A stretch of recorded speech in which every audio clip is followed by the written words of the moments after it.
He calls himself the Grim Reaper. Well, he's got some reaping to do when it comes to his opponent.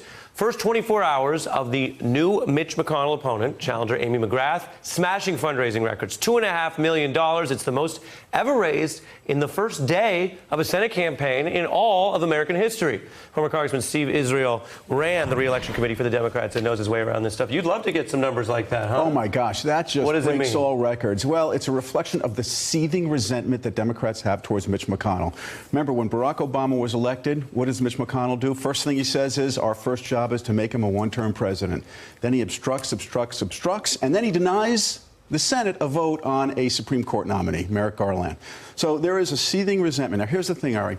Kentucky is viewed as a red monolith, but it really isn't. It had a very popular two-term Democratic governor, Steve Beshear, until 2015. Well, Republicans would tell you when it comes to the federal races, they do pretty well. Well, right now, in this federal race, Mitch McConnell is polling somewhere in the mid-30s.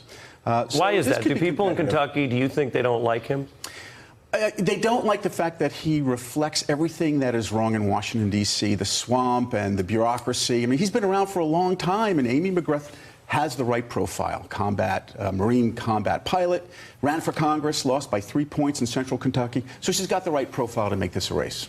You mentioned her. The money is obviously being noticed. That's both about her and it's also, as you say, about the nationalizing of the race. Let's take a look at this brand new character in politics, new Democratic potential star. Here's her ad.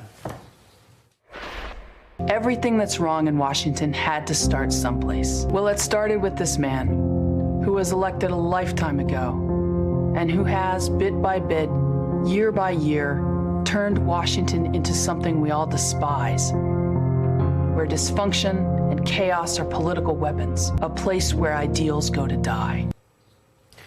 Ideals go to die. Pretty foreboding. And he would be, in her political narrative, he would be the murderer. That's exactly right, and she's going to prosecute that case. There's something else she's doing that's rather unconventional.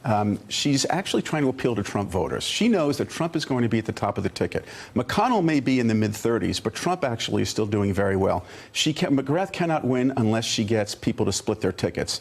So one of the more unconventional things she did was to actually say Mitch McConnell is blocking Donald Trump from reducing our prescription drug costs. It's risky, but it's actually a smart strategy, I have to say. She needs those ticket splitters to come to her. So far, it sounds like, for people who don't like Mitch McConnell, a ton of good news.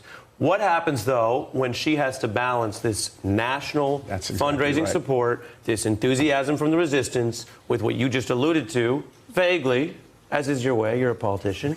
I'm a retired politician. Oh, I'm liberated. Are you not a politician anymore? I'm free. You look a little bit like a politician, but, you know, my job is just to call it as I see it. But you're vaguely alluding to something that you know, as having run these kind of races, is everyone loves to get out there and say, be strong, be tough, be blue, whatever, right? Yeah.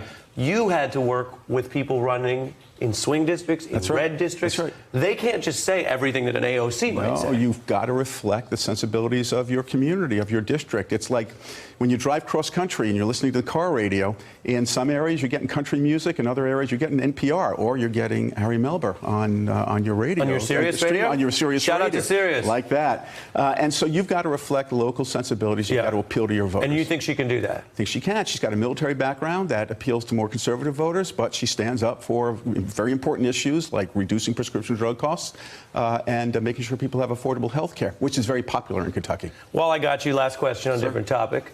Pelosi versus AOC. Yeah. It's heating up. No Twitter. Who's right? Pelosi. Look, I understand it. I get that you have a group of people who've come to Congress. It's a group of people who have one priority, and it is their ideology. Nancy Pelosi has several priorities. Her priority is beating Donald Trump, reflecting the consensus of her Democratic House caucus, and making sure that she retains the Democratic majority. So she's got to juggle a bunch of balls. Do you think the Speaker is being strategic? Yes. Or is she also personally just annoyed with some of the new members? No, I think she's being strategic. I mean, I've seen this woman face insurmountable annoyances. Cool, calm, and collected. She's being strategic. She's keeping her priorities in mind. Are you suggesting that being the leader of the Democratic caucus involves a lot of annoying stuff you have to deal with? I can't imagine. I was the chief annoying person. Absolutely, I had that role. Hey, I'm Ari Melber from MSNBC. You can see more of our videos right here, or better yet, subscribe to our YouTube channel below. You could have been anywhere in the world, but you're here with us, and we appreciate that.